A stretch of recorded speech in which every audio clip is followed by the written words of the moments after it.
Look at this pathetic place. I can't believe I have to eat here because my regular restaurant is closed for renovations. Sir, the board meeting is in 2 hours. We could order takeout to the office instead. No, we're here now. Just find us a table away from these people. Welcome to Sunny's Diner. Right this way, gentlemen. I have a nice quiet booth in the corner. Finally, someone with basic service skills. What's your name, waitress? I'm Jasmine, sir. Can I start you off with some coffee? 2 black coffees and make them strong. My boss here runs the largest tech corporation in the city. Of course, right away. Though, if I may suggest, perhaps you might want to consider rescheduling any important meetings today? Excuse me? Did this waitress just tell me how to run my business? Oh no, sir. I'm sorry, I get these feelings sometimes. Like something big is going to happen today. Feelings? What are you, some kind of fortune teller? I know it sounds crazy, but I've always been able to sense when disasters are coming. My grandmother had the same gift. This is ridiculous. Bring us the coffee and keep your supernatural nonsense to yourself. Of course, sir. I'll be right back. Jasmine, table 6 is complaining about their eggs being cold again.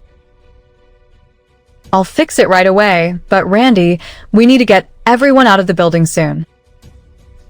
What? Why? It's lunch rush. The feeling is getting stronger. Something terrible is going to happen to that man's company today. You and your weird predictions. Last month you said Mrs. Henderson would fall down her stairs, and what happened? She broke her hip because no one listened to me. That could have been a coincidence. 27 predictions in the last year, Randy. 27 times I was right. Where's our coffee? We don't have all day. Here you are, gentlemen. I brought some fresh pastries on the house. At least you're trying to make up for your earlier rudeness. Sir, I know you think I'm just a crazy waitress, but your company is in danger today. Real danger. What did you just say? There's going to be a major system failure. I can feel it. Your servers, your data, everything is going to crash. How could you possibly know anything about our systems? We have the most advanced security in the industry. I don't know how the technical stuff works. I just know that at exactly 2:15 this afternoon, your whole world is going to come crashing down. That's it. I want to speak to your manager immediately. Is there a problem here? Your waitress is harassing us with some insane story about my company being in danger. Jasmine, what did I tell you about bothering customers with your predictions?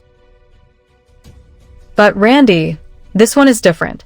The feeling is so strong I can barely stand it. You know what? I'm calling the health department. This place is obviously hiring mentally unstable employees. Wait. Please, just listen. What if I could prove it to you? Prove what? That you're psychic? This should be entertaining.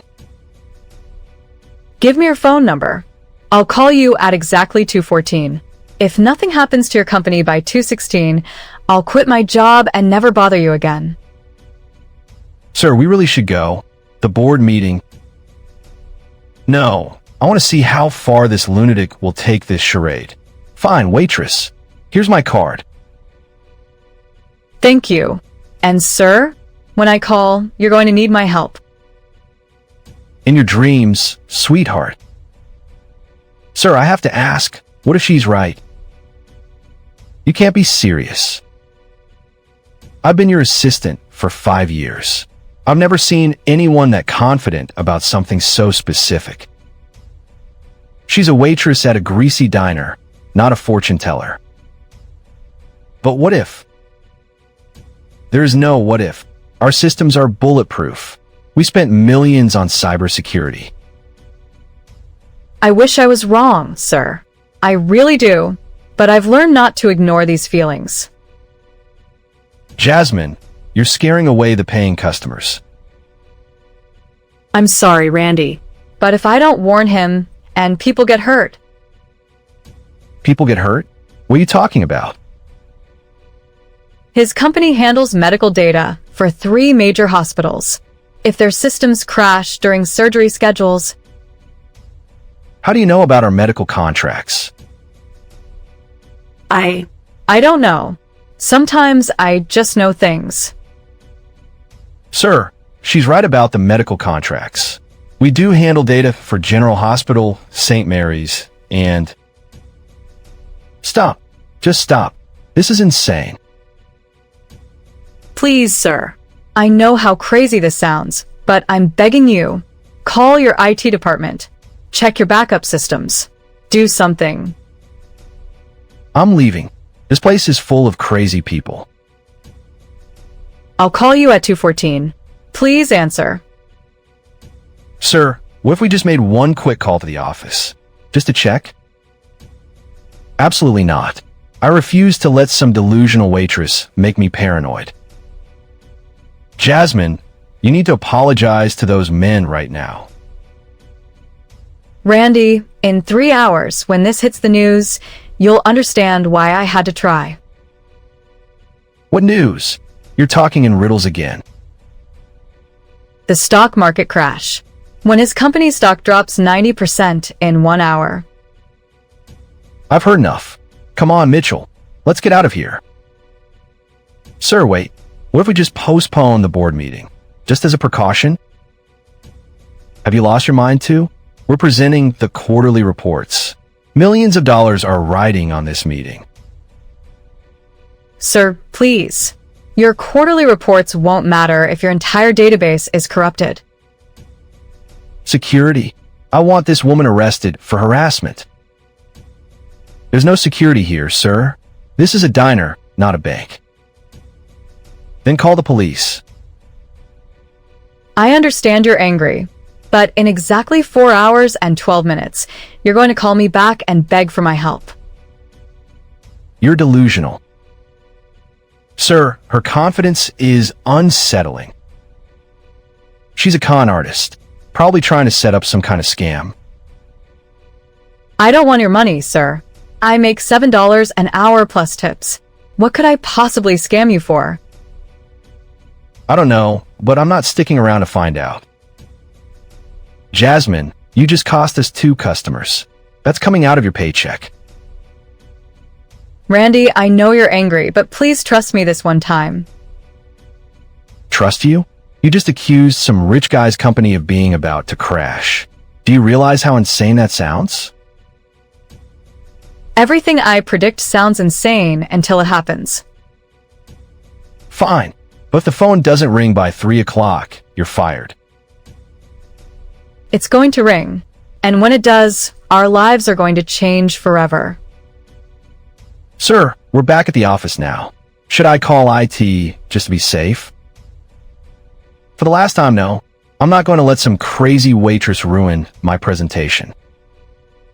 The board members are arriving. Should I set up the conference room? Yes, and make sure the financial projections are loaded on the main server.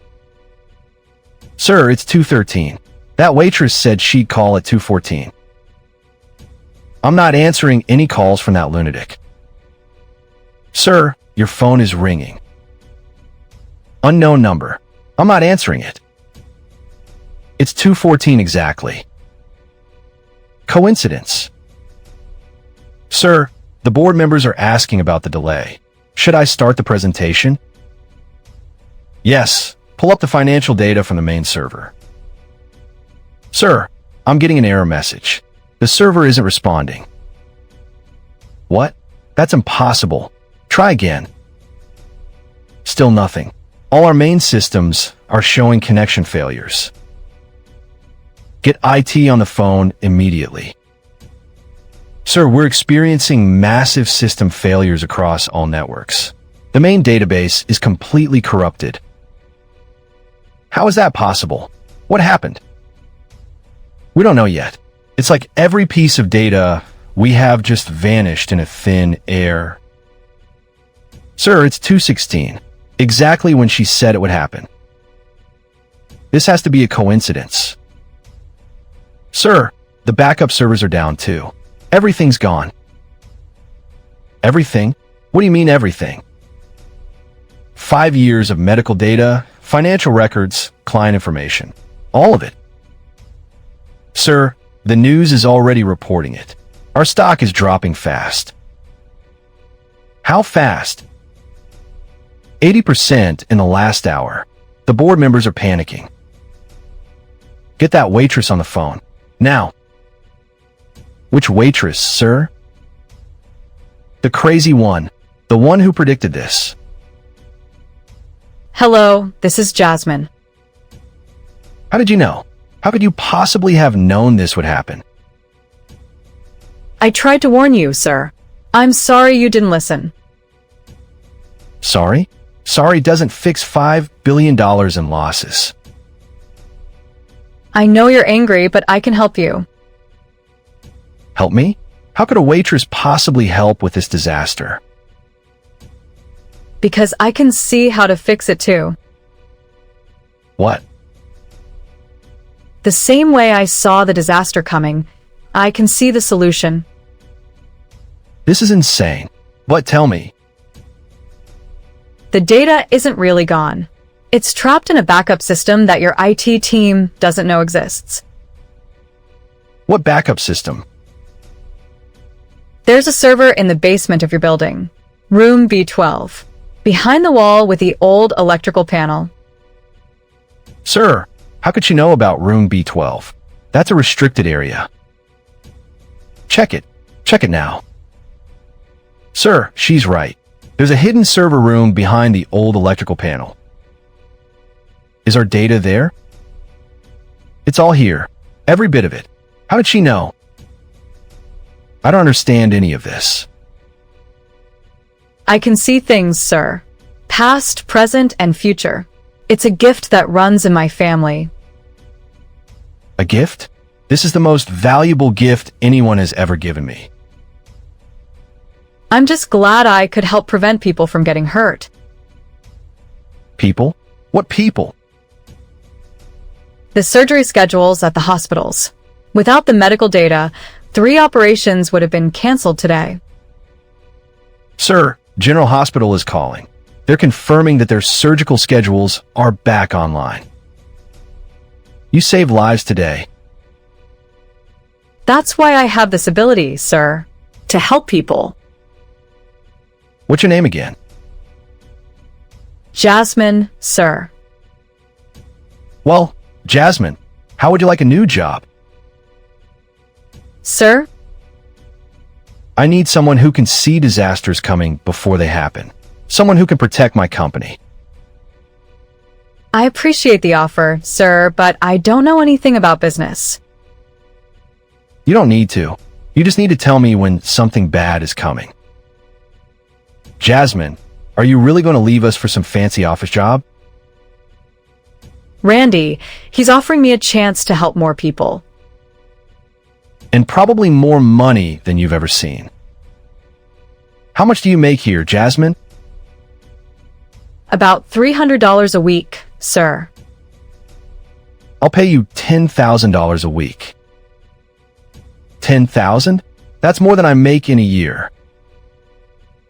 Sir, that's too much money. It's not nearly enough for what you just did for me. Sir, the board members want to know how we recovered so quickly.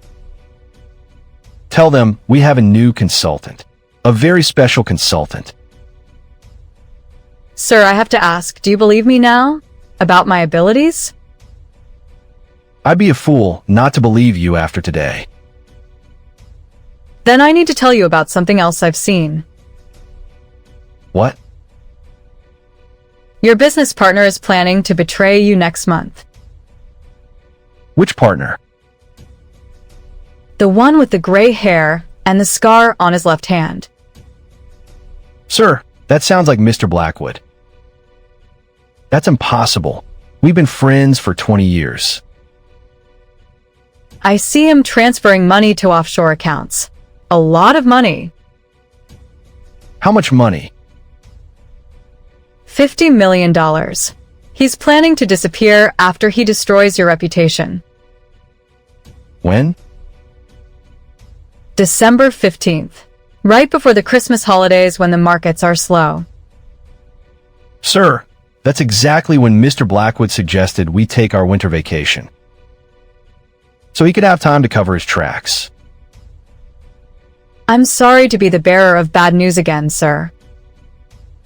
Don't apologize. You're saving my company twice in one day.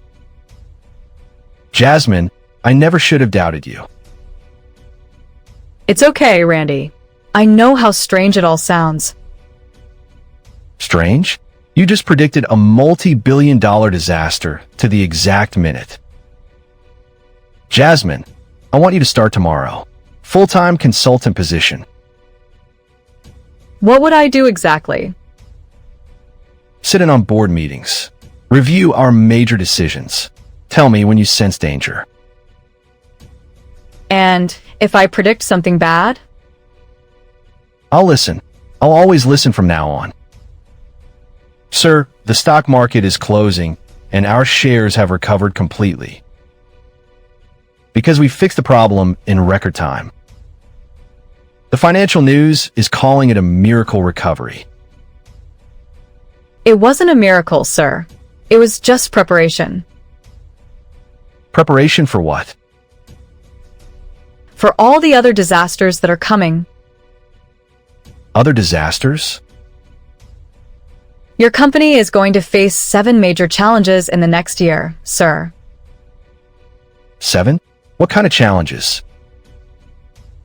Cyber attacks, natural disasters, employee sabotage, government investigations, product recalls, supply chain failures, and a hostile takeover attempt. Sir, should I be writing this down? Yes.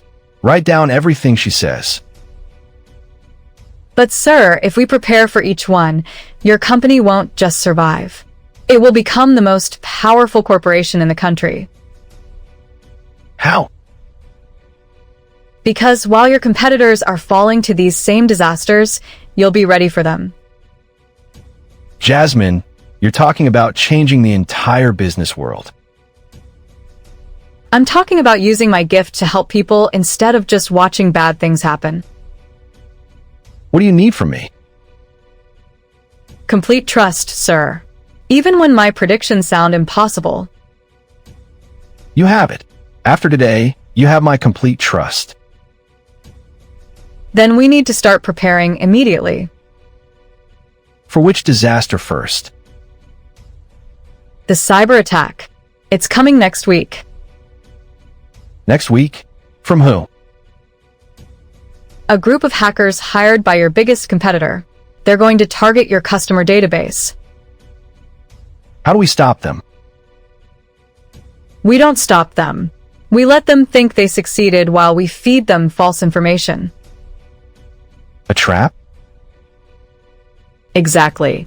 They'll expose themselves, and we'll have evidence to shut them down permanently. This is brilliant. It's just the beginning, sir. By the end of the year, you'll own half the companies in this city. Jasmine, you're going from waitress to corporate mastermind in one day. I'm not a mastermind, Randy. I'm just someone who can see what's coming. And I'm someone smart enough to listen to you. Sir, when should we start preparing for the cyber attack? Right now. Cancel all my meetings for the rest of the week. All of them, sir. All of them. I'm going to spend every minute learning how to use Jasmine's gift properly. Sir, there's one more thing.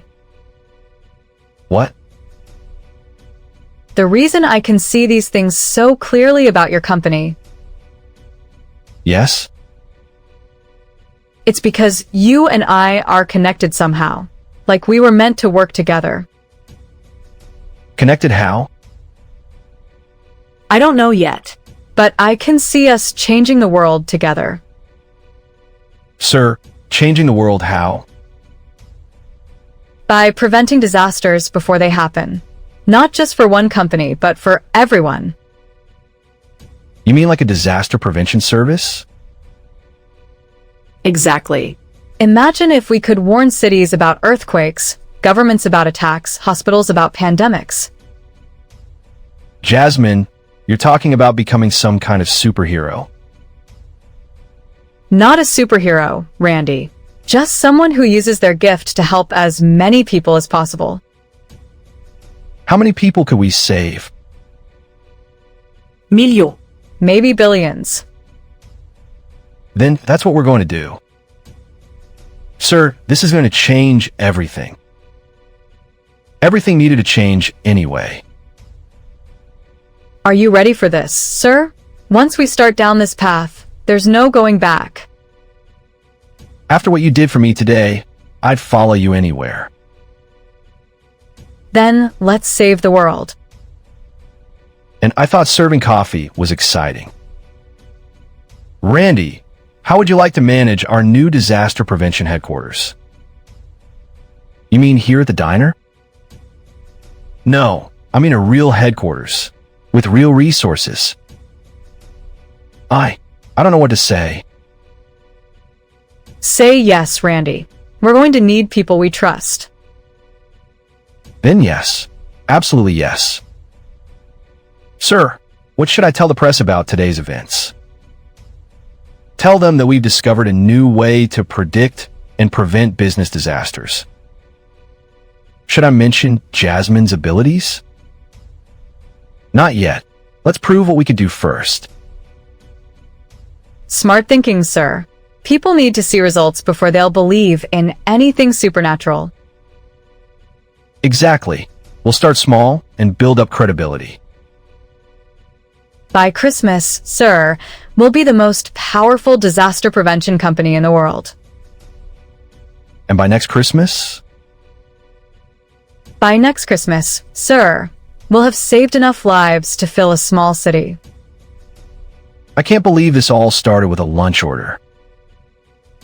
A lunch order and a crazy prediction from our most unusual waitress. Not crazy anymore, Randy. Just gifted. The most valuable gift I've ever received. And this is just day one, sir. Tomorrow, we change everything. Wait, before we go any further, I need to understand something. How long have you had these abilities? Since I was 7 years old, sir. That's when my grandmother first noticed I could predict when bad things would happen. Your grandmother had the same gift? Yes, and her grandmother before her. It runs in the women of our family. But I'm the first one who's ever tried to use it to help strangers.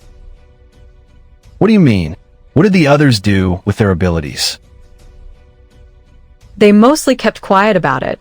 My grandmother would warn neighbors about floods or fires, but she never tried to help big businesses or prevent major disasters. Why not? Because people thought they were crazy. Back then, women with unusual abilities were often punished. Punished how? My great-great-grandmother was accused of being a witch. She had to flee her village in the middle of the night. But times are different now. Are they? Until this afternoon, you all thought I was mentally unstable. You're right. I owe you an apology for how I treated you earlier. You don't owe me anything, sir. You were being rational. Most people would have reacted the same way. So why did you decide to warn him anyway? Because the vision was different this time. Usually, I just see the disaster itself. But with your company, sir, I could see the consequences. What consequences? The people who would die if the medical systems failed. The families who would lose their savings when your stock crashed. The employees who would lose their jobs. How many employees would have lost their jobs? 12,463. I could see each of their faces. Each of their faces? That's how my visions work sometimes. I don't just see numbers or statistics. I see real people and real consequences. That must be overwhelming. It is. That's why I've spent most of my life trying to ignore the visions. But you didn't ignore this one. I couldn't.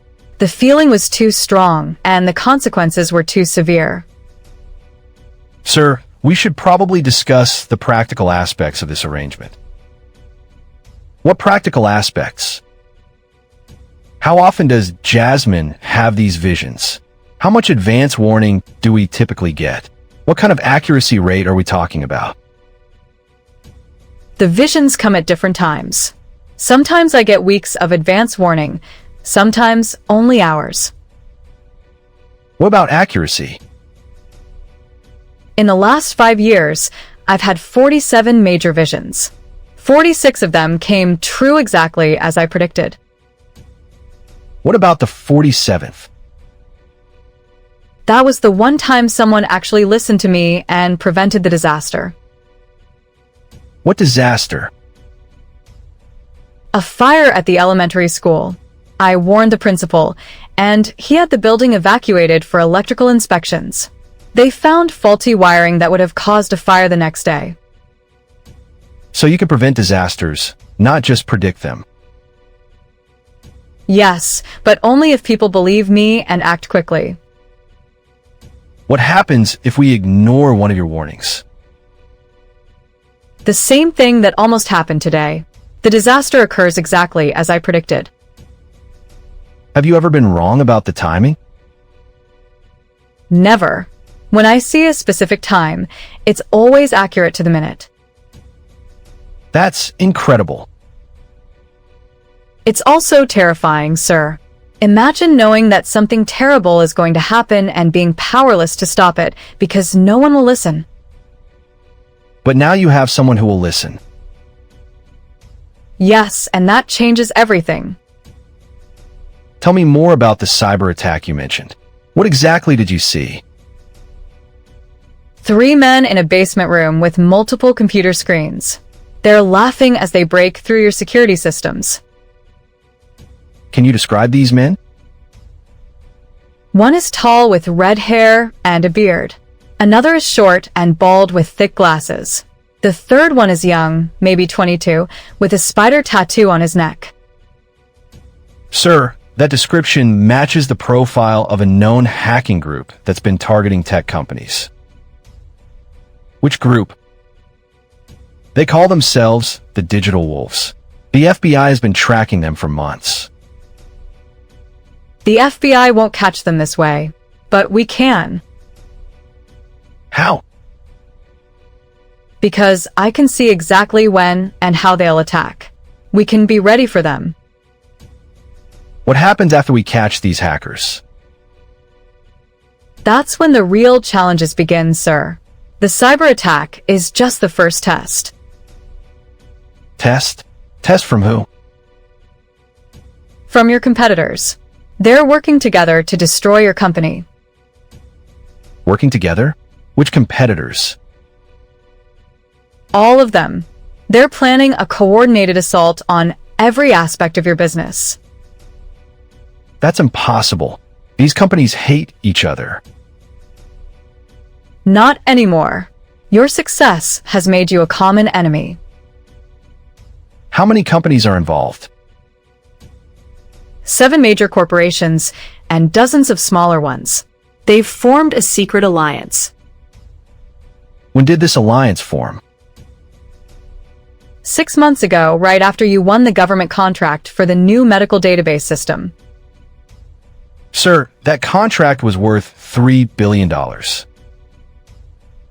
And it made every other tech company in the region realize they needed to work together to compete with you. What's their plan? They're going to attack your company in waves. Each attack will be designed to look like a separate incident. But they're all connected? Exactly. The cyber attack is meant to weaken your defenses. Then comes the supply chain disruption. What kind of supply chain disruption? Your main supplier is going to have a mysterious accident at their factory. Production will stop for 3 weeks. That would cripple any manufacturing schedule. Unless we arrange alternative suppliers ahead of time. Can we do that without arousing suspicion? Yes, if we make it look like routine business diversification. What about the other attacks? After the supply chain issue comes the employee sabotage. Someone in your accounting department is going to plant evidence of financial fraud. Who? A woman with short black hair and a small scar above her left eyebrow. She's been working for your company for 3 years, but she was recruited by your competitors 6 months ago. Sir, that sounds like Carol from the finance department. Carol? She's been one of our most trusted employees. Trust is exactly what makes her valuable to them. No one would suspect her. How do we handle the sabotage? We don't stop her. We let her plant the evidence, but we plant our own evidence showing that she's working for the competition. Turn her into a double agent? Better. We turn her into evidence of the conspiracy against you. That's brilliant. It gets better. When the government investigates the fraud allegations, they'll discover the conspiracy instead. And then? Your competitors will be facing federal charges for corporate espionage and conspiracy to commit fraud. What happens to their companies? Most of them will be forced to sell their assets to pay legal fees and fines. And I suppose you know who they'll sell those assets to? Someone with enough cash on hand and a clean legal record. Someone like you. Sir, this could make you the dominant player in the entire tech industry. In how much time? 18 months. By the end of next year, you'll control 40% of the regional tech market. And after that? After that, we expand. I can see opportunities in other cities, other countries. Other countries? There's a tech company in Singapore that's about to face a major scandal. Their CEO is embezzling money to fund illegal weapon sales. How could you possibly know that? The same way I knew about today's system failure. I can see it happening. When does the scandal break? March 15th. The Singapore authorities will raid their offices and arrest the entire executive team. And I suppose their company will be available for purchase? At a fraction of its actual value. The scandal will destroy their stock price, but their technology and infrastructure are still valuable. What kind of technology? Advanced artificial intelligence systems for medical diagnosis. Technology that's worth billions in the right hands. Sir, if we could acquire that technology, we'd have a monopoly on AI-assisted medical systems. Exactly. And that's just one opportunity. I can see dozens of similar situations developing around the world. Jasmine, you're not just predicting disasters anymore. You're predicting business opportunities. Both types of visions come from the same place. I see moments when everything changes. How far into the future can you see? It depends on the significance of the event. For major disasters or opportunities, I can see up to 5 years ahead. 5 years? What do you see 5 years from now? Your company isn't just the biggest tech corporation in the region anymore. What is it? The biggest corporation in the world. Technology, manufacturing, healthcare, energy, transportation. You have interests in every major industry. That sounds like a monopoly. Not a monopoly. An empire, built not through aggression, but through preparation and opportunity. An empire built on your predictions. An empire built on preventing disasters and helping people. The profits are just a side effect. Sir, this is starting to sound like something much bigger than a business arrangement. What do you mean? I mean, we're not just talking about hiring Jasmine as a consultant. We're talking about reshaping the global economy. That's exactly what we're talking about. Isn't that a bit overwhelming? Everything seems overwhelming until you break it down into steps. We start small, we build trust, we prove ourselves, and we expand. What's our first step? Surviving next week's cyber attack. Everything else depends on that. And if we fail? We won't fail. I've seen how this story ends. How does it end? With you standing on the floor of the New York Stock Exchange, ringing the opening bell as the CEO of the world's most valuable company. When does this happen? December 23rd, 5 years from now. That's very specific. All my important visions are specific. That's how you'll know when we've achieved everything we set out to do. Sir, I have to ask, are you really ready for this level of responsibility? What do you mean? I mean, controlling that much of the world's economy comes with enormous responsibility. People's lives, entire countries' financial stability, global supply chains. That's exactly why it has to be him. Why? Because you're the first person with real power who listened to me. You're the first person who cared more about preventing disaster than protecting your ego. But what if the power changes him? It won't. I can see his character 5 years from now. He's still the same person, just with more resources to help people. How can you be sure? Because true character doesn't change, sir. It just gets tested. And he passes the tests. Every single one. That's why this partnership works. What about you? How does having this much influence change you? It doesn't change who I am. It just changes how many people I can help. Do you ever see yourself in these visions? Your own future? Sometimes. But my future is tied to his now. We succeed together or we fail together. What do you see for yourself 5 years from now?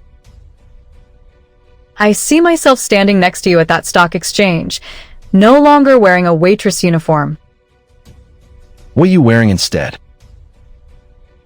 A business suit and a badge that says Director of Global Risk Management. Director of Global Risk Management? Someone has to oversee all the disaster prevention operations we're going to establish. Operations? Plural? By year 5, we'll have offices in 23 countries, employing over 50,000 people in disaster prediction and prevention. 50,000 people? Earthquake specialists, pandemic experts, cybersecurity teams, financial analysts, political advisors. An entire network dedicated to seeing problems before they happen. And all of this starts with preventing one cyber attack? Every empire starts with one crucial decision. This is ours. Are we making the right decision? Sir, 3 hours ago, you were about to lose everything. Now you're on the path to having everything. What do you think? Sir, I think we need to make this official. Legal contracts, job descriptions, organizational structure. Agreed. But first, I want to make sure we're all on the same page about what we're committing to. What are your concerns, sir? My concern is that we're talking about manipulating global markets based on supernatural predictions. That's either the most brilliant strategy in business history or the most insane. Both can be true at the same time. What if people find out?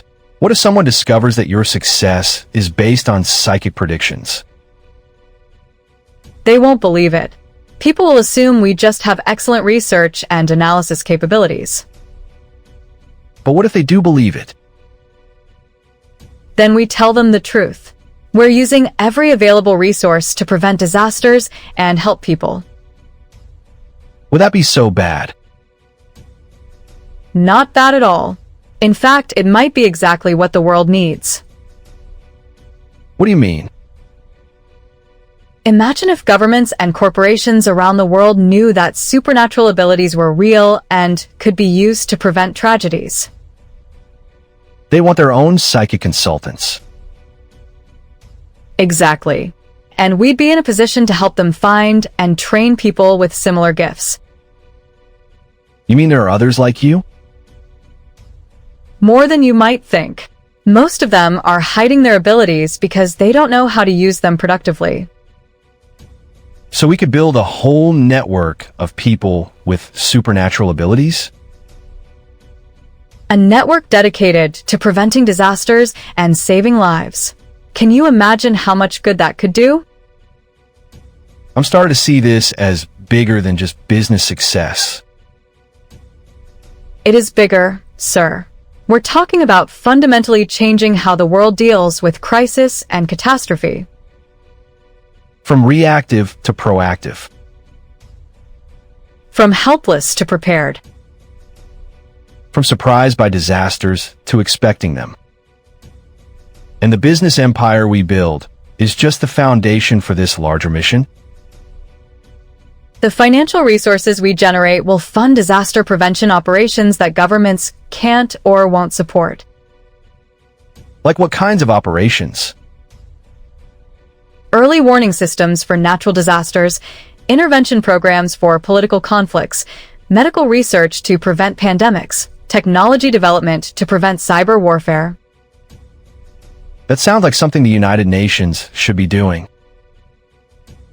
The UN can't act fast enough or decisively enough. We can. Because we're not constrained by political considerations. And because we can see problems coming before they become political issues. Sir, this is sounding less like a business plan and more like a humanitarian mission. Maybe that's what the world needs. Maybe traditional business thinking isn't adequate for the challenges we're facing. Traditional thinking assumes that disasters are unpredictable and unavoidable. But what if they're not? What if we could prevent most disasters before they happen? We can. I know we can because I can see us doing it. How many disasters do you see us preventing over the next 5 years? Major disasters? At least 40. Minor ones? Hundreds. What kind of major disasters? Earthquakes, terrorist attacks, market crashes, disease outbreaks, industrial accidents, political coups. And we can prevent all of those. Not all of them. Some disasters serve important purposes. Some changes need to happen, even if they're painful. How do we decide which disasters to prevent and which to allow? We prevent the ones that cause unnecessary suffering. We allow the ones that lead to positive change. That's a huge responsibility. Yes, it is. That's why I need partners I can trust completely. And you trust us? I trust your intentions, your character, your willingness to put people before profits. But what if we make mistakes? What if we prevent a disaster that was supposed to happen? Then we learn from the mistake and make better decisions next time. What's the worst case scenario if we get this wrong? The worst case is that we save fewer lives than we could have. But even our failures will save more people than doing nothing. And the best case scenario?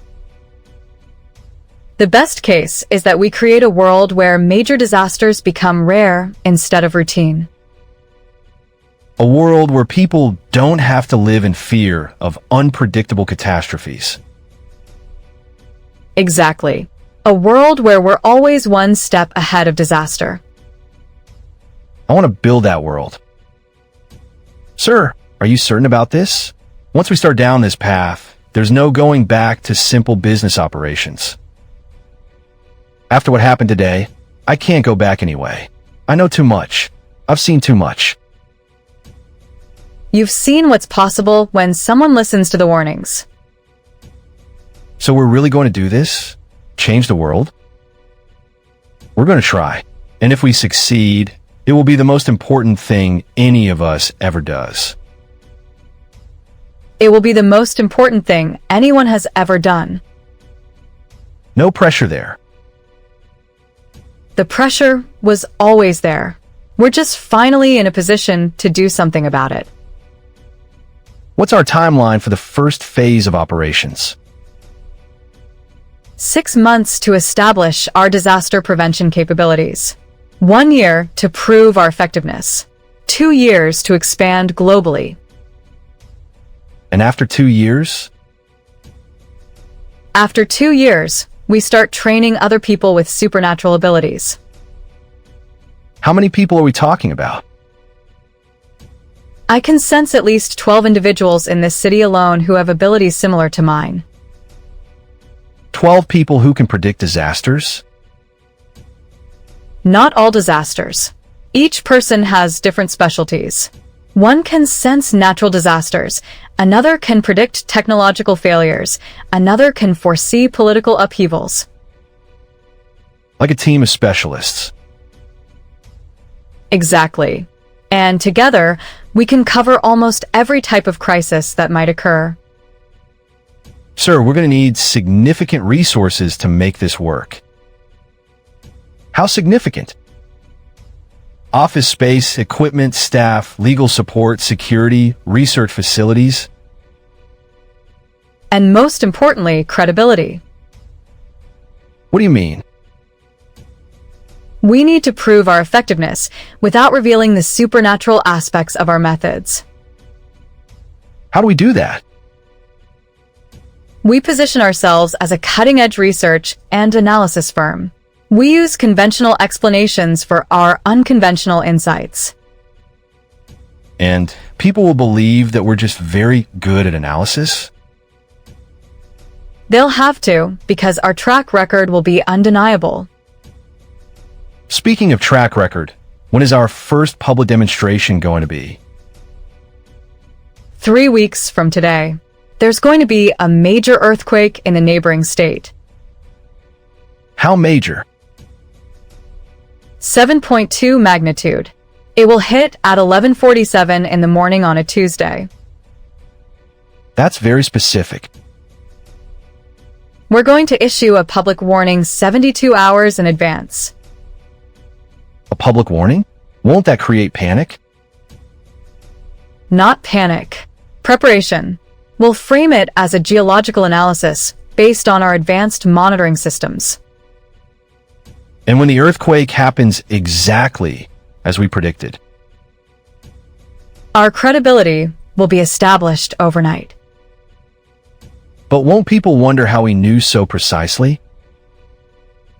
They'll assume we have better seismic monitoring technology than anyone else. Do we have better monitoring technology? We will. I'll guide our engineers to develop systems that can detect the subtle precursors that I sense psychically. So we'll have both supernatural and scientific capabilities? The supernatural abilities will guide our scientific research. Eventually, we might be able to develop technology that can replicate what I do naturally. That would be incredible. It would also be incredibly valuable. Imagine selling earthquake prediction technology to governments around the world. We could save millions of lives and generate billions in revenue simultaneously. Sir, this keeps getting bigger and bigger. Because the problems we're solving are bigger and bigger. And because we're thinking bigger and bigger. 5 years from now, are we still going to remember what this moment felt like? This moment when we decided to change everything? This moment when a waitress, a CEO, an assistant, and a diner cook decided to save the world. I think this moment is going to be remembered for a very long time. Not just by us, by everyone whose lives we save. Sir, we should probably start making some concrete plans. You're right. First step, preventing next week's cyber attack. I'll need access to your IT systems so I can guide the preparation. Full access. Whatever you need. What about the diner? I still have a business to run. Not anymore, Randy. In 2 weeks, we're going to buy this building and convert it into our first operations center. By the building? This old place? Sometimes the best headquarters are in unexpected locations. Besides, this is where everything started. It's only fitting that it becomes the foundation of everything we build. Sir, I'll start drawing up purchase agreements for the building. And I'll start liquidating some assets to provide initial funding. How much funding are we talking about? Whatever it takes. After today, I'm convinced this is the best investment I'll ever make. It's not an investment, sir. It's a mission. The best missions are also good investments. Sir, what should I tell people when they ask about our new strategic direction? Tell them we're diversifying into risk management and disaster prevention. And if they ask for more details? Tell them they'll understand everything in 3 weeks, after our first public prediction comes true. Are we really ready for this level of public attention? We have to be ready. The world needs what we can offer. And if we're not ready, we'll learn quickly. Sir, one last question. What if Jasmine's abilities suddenly stopped working? They won't stop working. This gift is part of who I am. What if they did? Then we'd continue using all the conventional methods we develop along the way. We'd still be better at disaster prevention than anyone else. Because we'd have the experience and the systems in place. Exactly. The supernatural abilities are just the foundation. We're building something that will be valuable regardless. That's good to know, but I don't think we'll need to worry about that. Why not, sir? Because some things are too important to fail, and this is one of them. I agree. This partnership was meant to happen. Meant to happen? You mean like fate? I mean like purpose. Sometimes people find each other because they have important work to do together. And our important work is preventing disasters and saving lives, while building a global business empire and changing how the world thinks about prediction and prevention. And proving that supernatural abilities can be used for good. That's a lot of important work. That's why it's going to take all of us working together. Sir, I think we should probably start with one disaster at a time. Agreed. Let's focus on surviving next week. Then we can worry about changing the world. But let's never forget that changing the world is the ultimate goal. I don't think any of us are going to forget that. How could we? This is the most important conversation any of us have ever had. How could we? This is the most important conversation any of us have ever had.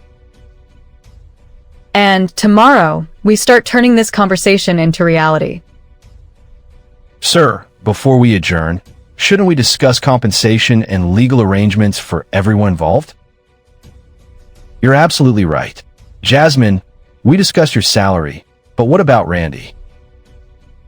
I honestly hadn't thought that far ahead. Randy, you're going to be managing our headquarters. That's worth at least 5,000 a week. 5,000 a week? That's more than I make in 6 months. Consider it hazard pay for dealing with supernatural predictions on a daily basis. Sir, we'll also need to discuss equity arrangements if this company becomes as large as Jasmine predicts. Everyone in this room should own a significant portion of it. I agree. Equal partnerships for equal contributions. Equal partnerships? But you're the one with all the money and business experience. Money and business experience can be acquired. What Jasmine has can't be taught or bought. And what you and Mitchell bring is essential too. Trust, loyalty, operational skills. Sir, I want to make sure we're all protected legally if this arrangement doesn't work out. What kind of protection? Confidentiality agreements, non-disclosure contracts, intellectual property protections. Those are all reasonable precautions. What kind of intellectual property are we talking about? The prediction methods we develop, the disaster prevention protocols, the analysis systems. Any technology we create based on Jasmine's insights should be jointly owned. And what happens if someone wants to leave the partnership? They keep their share of what we've built together, but they can't use our methods to compete against us. That sounds fair. What about decision-making authority? How do we handle disagreements? Major decisions should require unanimous consent. Minor operational decisions can be made by whoever is most directly involved. And what if Jasmine predicts something that the rest of us think is too risky to act on? Then we discuss it until we find a solution everyone can accept. What if there is no solution everyone can accept? Then we don't act. The partnership only works if we all trust each other completely. What happens if one of Jasmine's predictions puts us in legal jeopardy? What do you mean? What if she predicts that someone is going to commit a crime? Are we obligated to report it? That's actually a very important question. And a complicated one legally. I think we should report crimes that involve innocent victims, but corporate crimes between competitors. Those we handle privately. By using the information to our advantage? By using the information to protect ourselves and our interests. Sir, that could be considered insider trading or market manipulation. Only if we're trading on material, non-public information. But if we're acting on Jasmine's predictions. My predictions aren't material, non-public information. They're supernatural insights. Is there a legal distinction? I honestly don't know. This is uncharted territory. Then we'll chart it carefully and conservatively. We'll only act on predictions that can be publicly justified through conventional analysis. What does that mean practically? It means we develop rational explanations for our supernatural insights. We become very good at reverse engineering logical reasons for our predictions. That sounds like a valuable skill to develop. It is, and it will help us train other people with similar abilities. Speaking of training others, how do you plan to find these people? Some will find us. When word spreads about our success, people with unusual abilities will seek us out. And the others? I can sense them. When I'm in the same city as someone with supernatural abilities, I feel a kind of resonance. Like a sixth sense for six senses? Exactly. And I've been feeling that resonance more strongly lately. What does that mean? It means there are more people like me in this area than I initially realized. How many more? At least 20, possibly 30. 30 people with supernatural abilities in one city? It's not as unusual as you might think. These abilities often cluster in certain geographic areas. Why? Sometimes it's genetic. Sometimes it's environmental. Sometimes it's just random chance. What kinds of abilities are we talking about? Future sight like mine, but also past sight, remote viewing, psychometry, telepathy, precognition. Telepathy? People can actually read minds? Limited telepathy, yes. Usually empathic rather than verbal. Empathic telepathy? Sensing emotions, intentions, sometimes images or impressions. How would that be useful in business? Negotiation, personnel decisions, detecting deception, understanding client needs. That could be incredibly valuable. Every supernatural ability can be valuable if it's properly developed and ethically applied. What about past sight? How is that useful? Industrial espionage prevention, fraud investigation, historical research, archaeological discovery. Remote viewing? Security assessment, competitive intelligence, missing person recovery, geological surveys. Sir, we're talking about capabilities that could revolutionize multiple industries. Not just revolutionize, dominate. Domination isn't the goal. Service is the goal. But domination might be the result. If we're the best at serving people's needs, then yes, we'll probably become dominant in our field.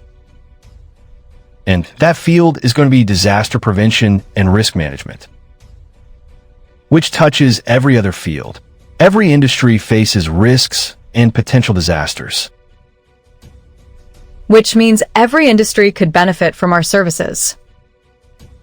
How do we avoid becoming a monopoly? By training competitors, by licensing our methods, by sharing our knowledge. By making disaster prevention so common and accessible that no one company can control it. That's surprisingly altruistic for a business plan. The best business plans create value for everyone, not just the business owners. And the most sustainable success comes from helping others succeed. So our long-term goal is to make ourselves unnecessary? Our long-term goal is to make disasters rare and manageable. If that makes us unnecessary, then we'll consider our mission accomplished. Sir, that's a remarkable perspective. Remarkable times call for remarkable perspectives. Speaking of remarkable times, we should discuss the immediate challenges we're going to face. You mean besides the cyber attack? The cyber attack is just the beginning. Our success is going to attract attention from some very powerful people. What kind of attention? Government agencies that want to recruit us, corporations that want to buy us, criminal organizations that want to eliminate us. Criminal organizations? Why would they want to eliminate us? Because our ability to predict disasters makes us a threat to anyone who profits from chaos. Who profits from chaos? Arms dealers, disaster profiteers, certain investment firms, some government contractors. These people would see us as a threat to their business model. Exactly. And some of them won't hesitate to use violence to protect their interests. Sir, are we talking about physical danger? Yes, we are. But I can see most threats coming in advance. Most threats? What about the ones you can't see? The ones I can't see are usually the ones that don't directly involve me. What does that mean? I can sense dangers that threaten me or people I'm connected to. but I have blind spots for threats that target only other people. That's a significant limitation. It is. That's why we'll need conventional security measures in addition to supernatural ones. What kind of security measures? Professional security team, secure facilities, encrypted communications, background checks for all employees. And most importantly, compartmentalized information. Compartmentalized how? No single person outside this room should know the full extent of our capabilities. What will we tell our employees? That we're a cutting-edge research firm with proprietary analysis methods. And if they ask for more details? We tell them the details are protected trade secrets. Sir, what about investors? Eventually, we'll need significant capital. I can provide initial funding, but you're right about eventually needing investors. We'll need to be very careful about who we accept as investors. What kind of people should we look for? People who care more about results than methods. People who value discretion. People with long-term perspectives. What about government contracts? The kind of services we're discussing would be valuable to national security agencies. Government contracts are inevitable, but they come with complications. What kind of complications?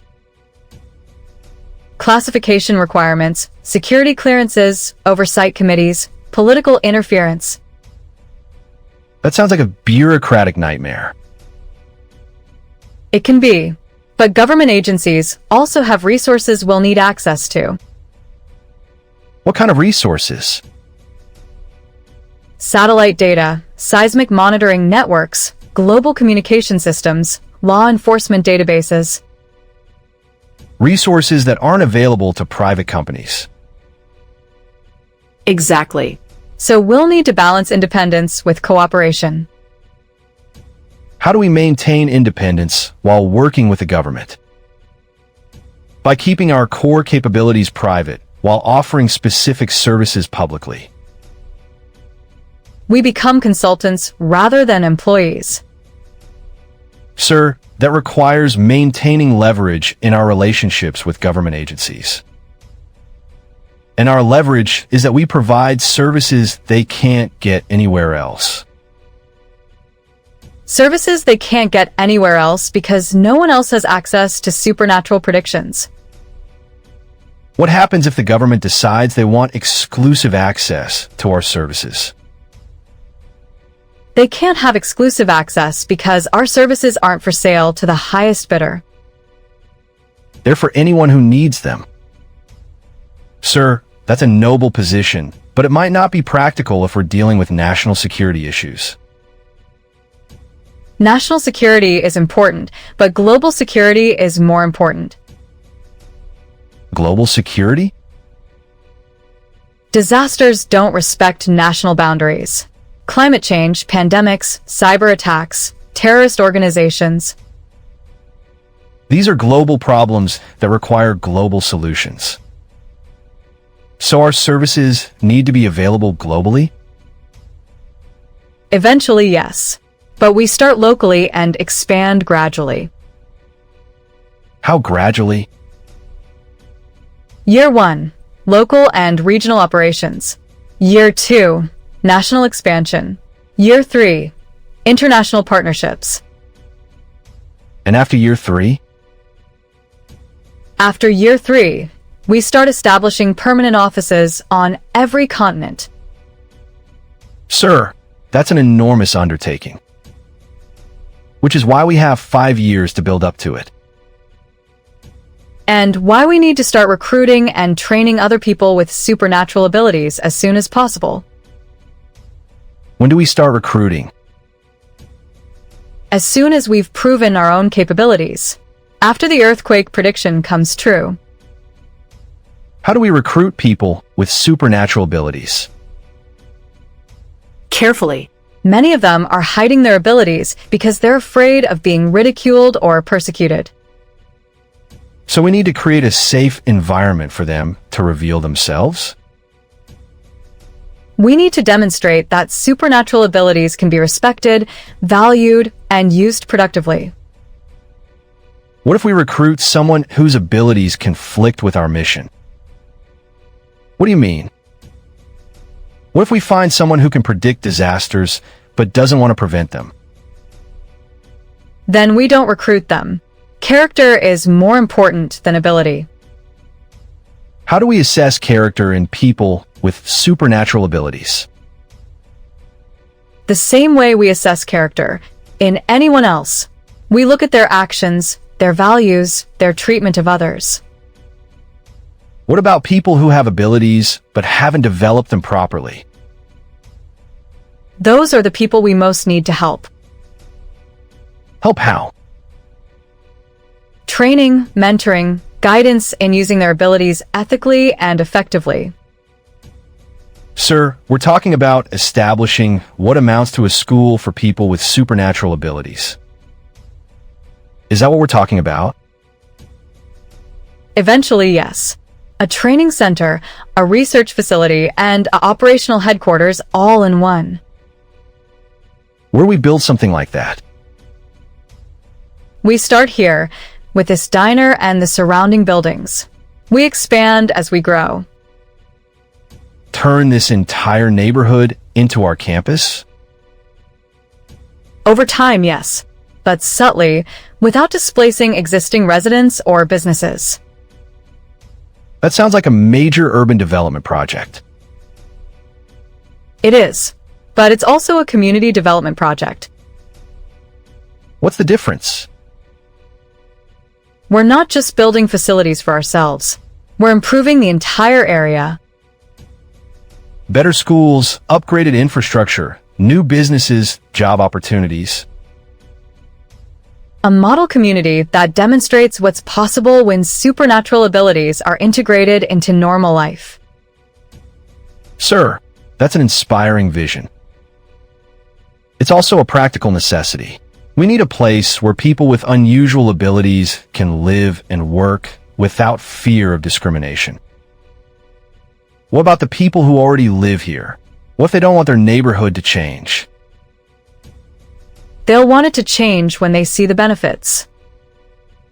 Lower crime rates, better municipal services, increased property values, new employment opportunities. And most importantly, a sense of being part of something important and meaningful. How long will this community development process take? 10 to 15 years for full implementation. But people will start seeing benefits within the first year. What kind of benefits will they see first? Improved public safety through early warning systems. Better emergency response through predictive analysis.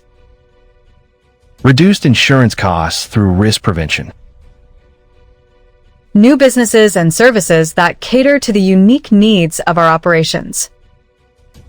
Sir, this is starting to sound like we're planning to build a small city. Maybe that's exactly what we're planning to build. A city designed specifically for people with supernatural abilities? A city designed for everyone, but with special accommodations for people with unusual talents.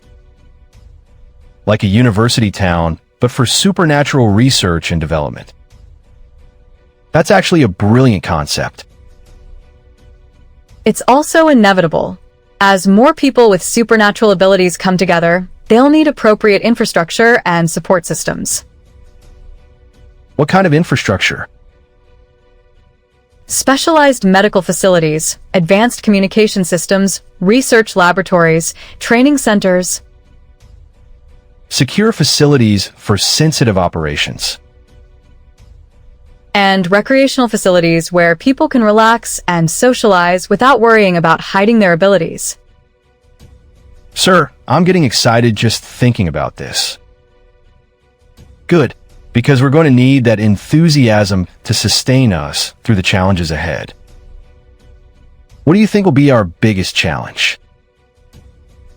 Maintaining our principles while accumulating power and influence. What principle specifically?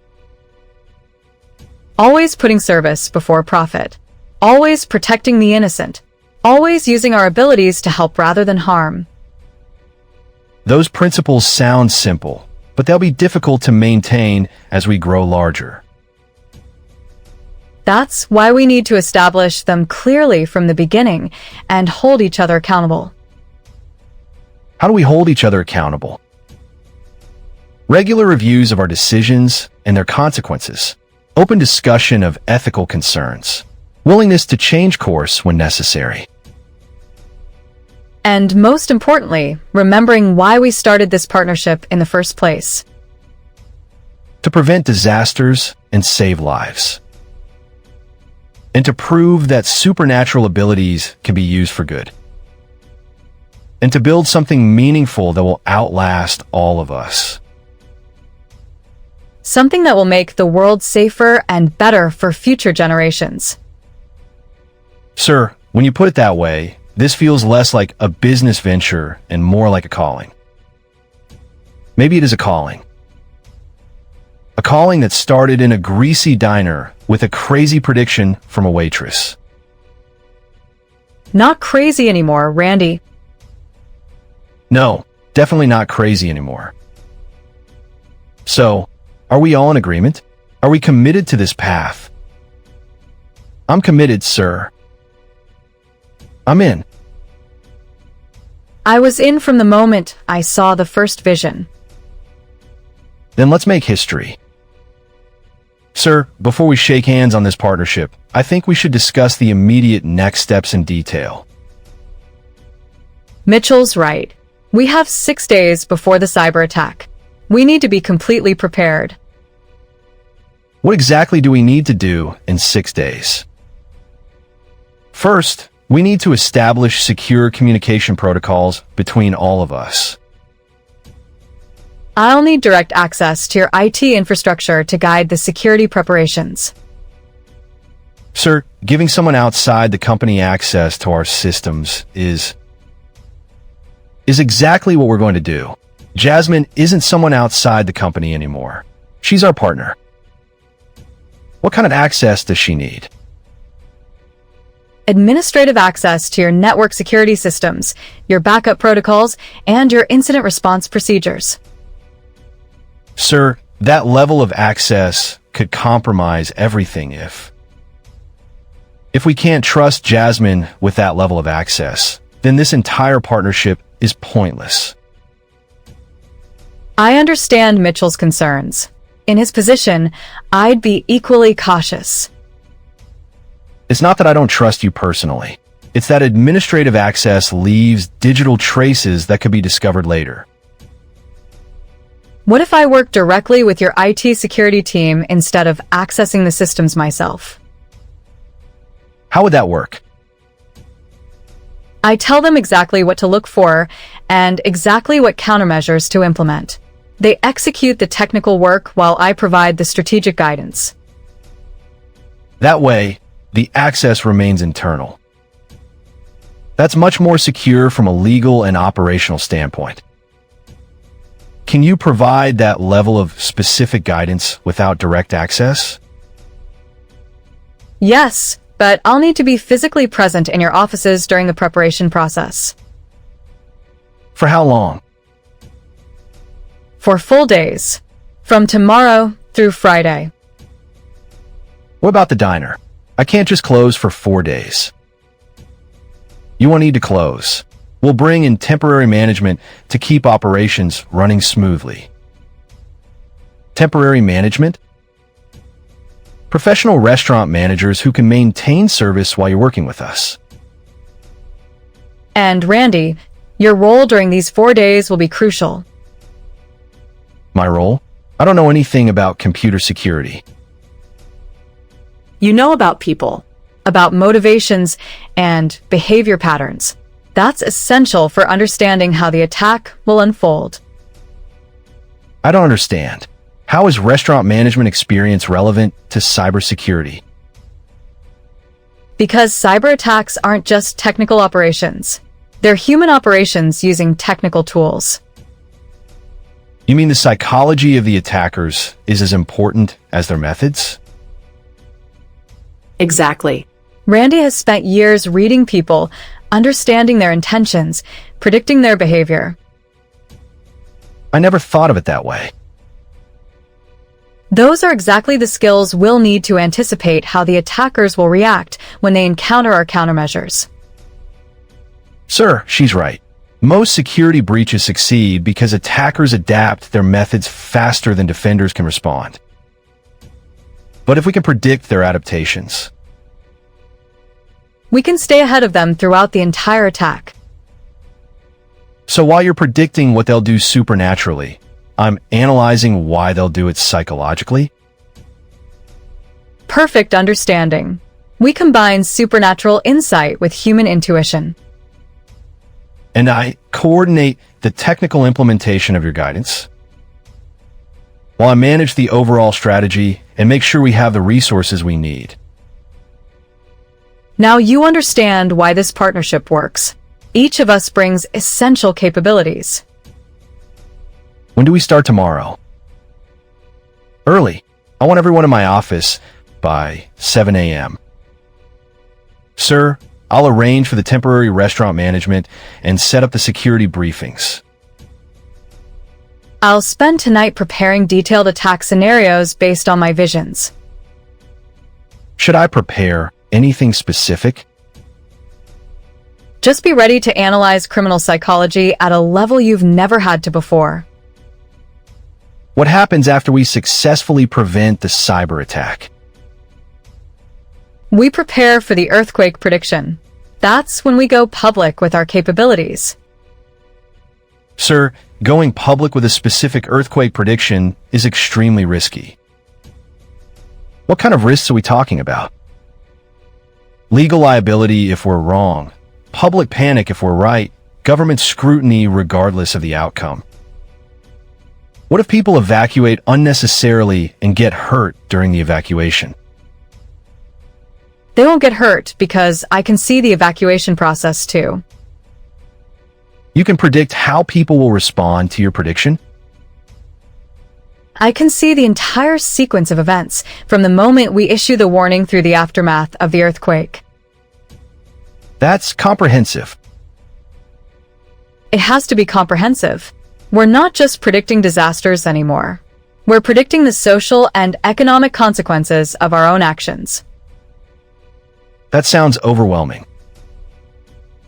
It would be overwhelming if I had to process all that information at once. But the visions come in layers, with new details emerging as they become relevant. How many layers are we talking about?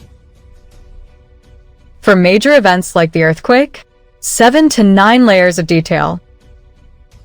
What kind of details? First layer, the basic disaster. Second layer, immediate consequences. Third layer, response patterns. Any other layers?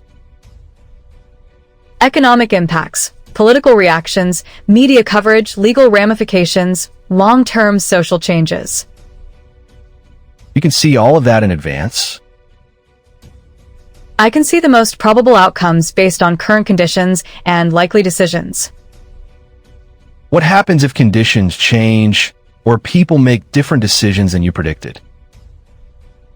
The later layers adjust automatically. Only the basic disaster itself is fixed.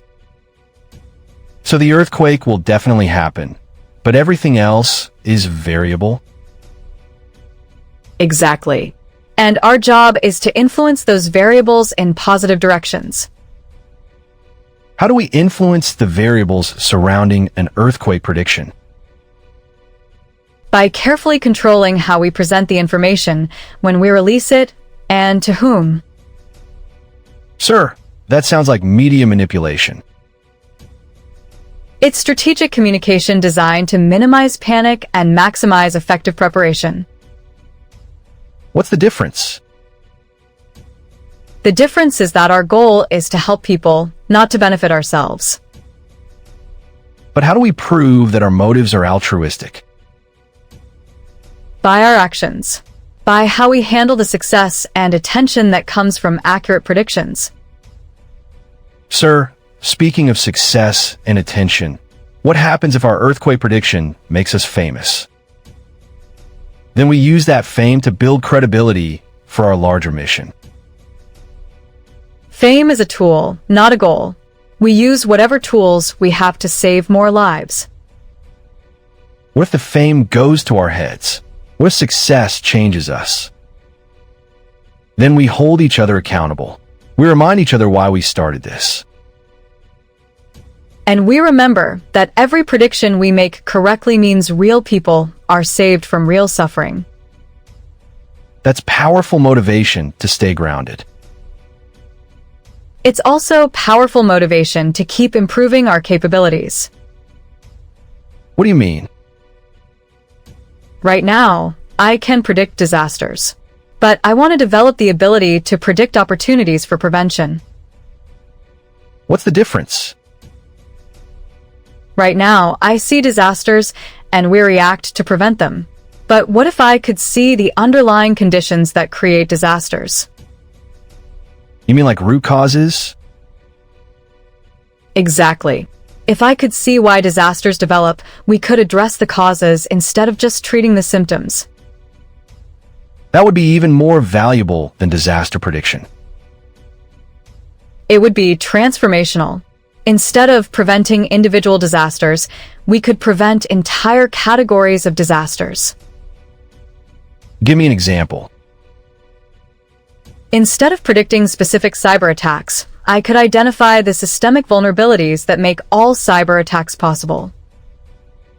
And then we could help organizations eliminate those vulnerabilities permanently.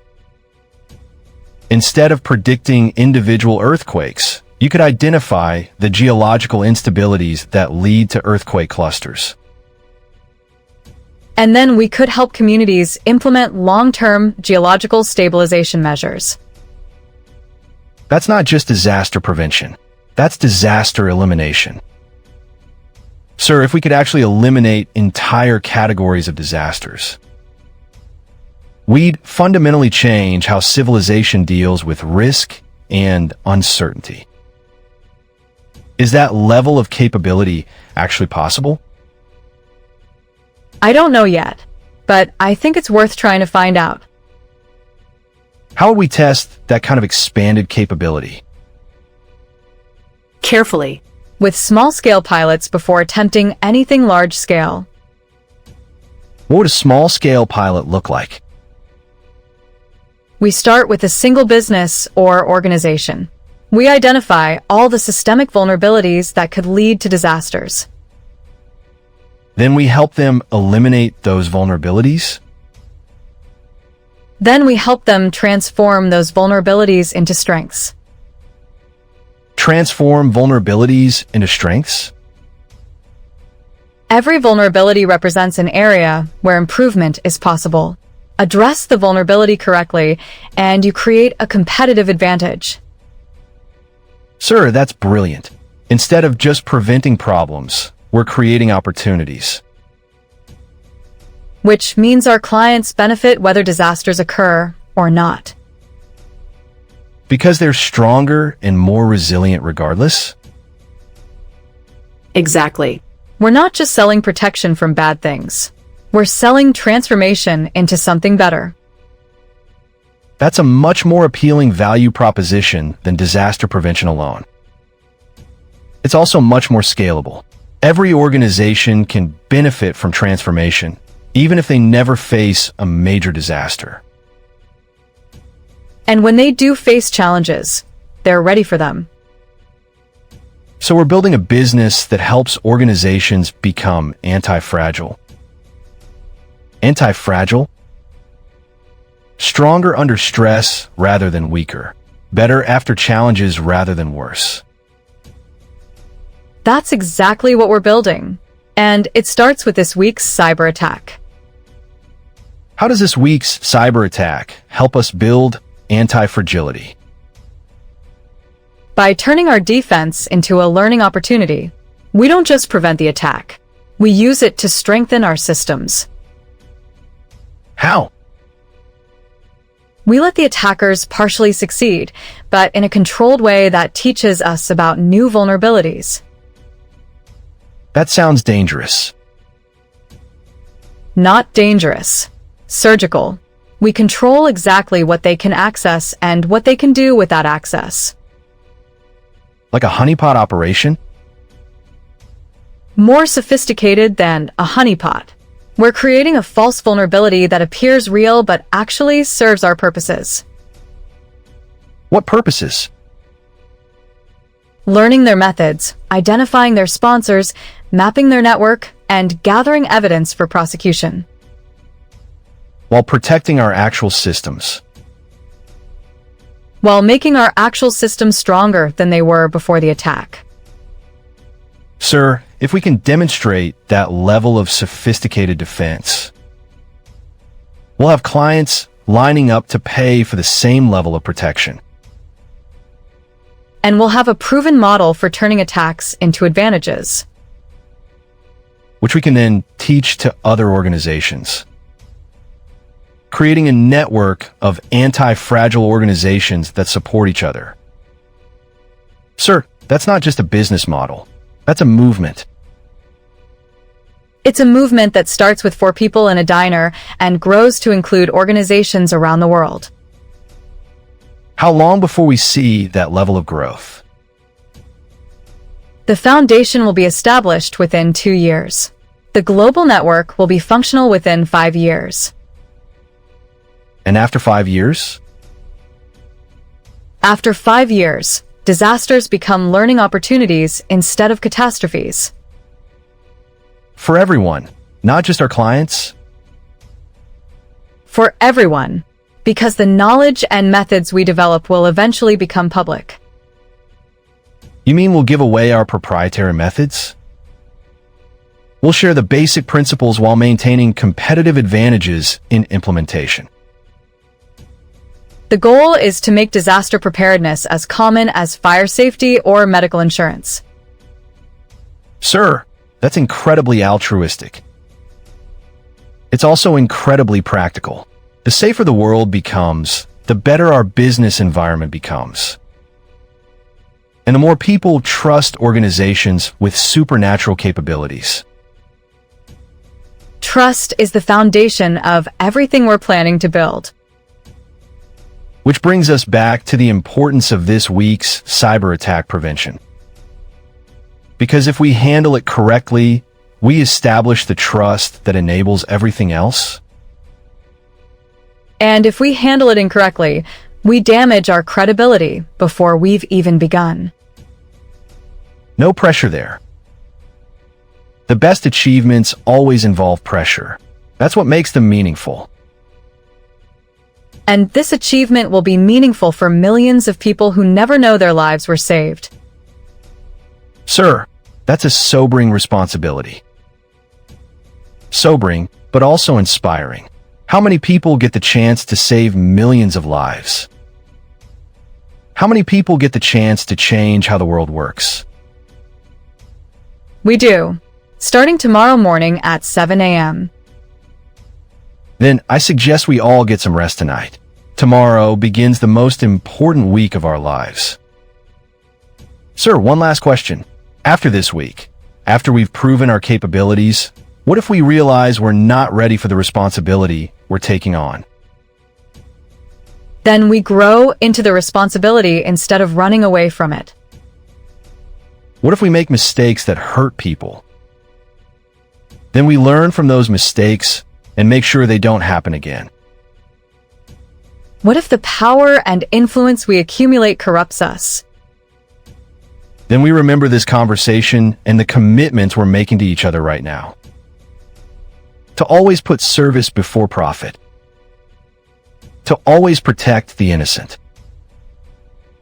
To always use our abilities to help rather than harm.